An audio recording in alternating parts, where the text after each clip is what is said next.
What's your no one will ever believe this true story? You ever hear about Randall Lee Smith? Back in 1981 he murdered 2 social workers hiking up along the Appalachian Trail. He was caught, convicted, served 15 years in prison for the murders. He was paroled, released. In 2008 2 men camping in Dismal Creek, Virginia had a man come out of the woods and talk to them while they were fishing. The guy was a bit odd, an old man in brand new poorly fitting gear. He sorta invited himself to dinner.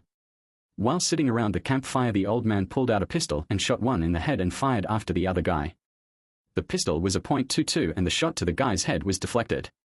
He was shot in the head but was still alive and charged the guy and tried to wrestle the gun away.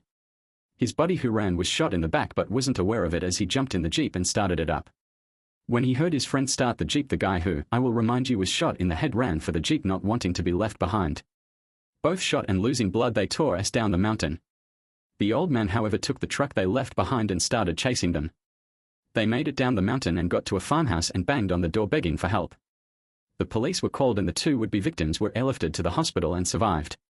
The cops went up the mountain and found the old man in the pickup that had overturned during the chase. He was hurt from the crash. They arrested him and got him taken to a secure hospital where he was identified at Randall Lee Smith. The attack happened less than a mile from his previous murder site. In his pockets were personal effects, glasses, keys and other things whose owners have never been identified, but they were not of a prescription or style likely to belong to an old man. Randall Lee Smith died of his injuries from the crash 4 days after being caught. The 2 men who would have been his victims survived.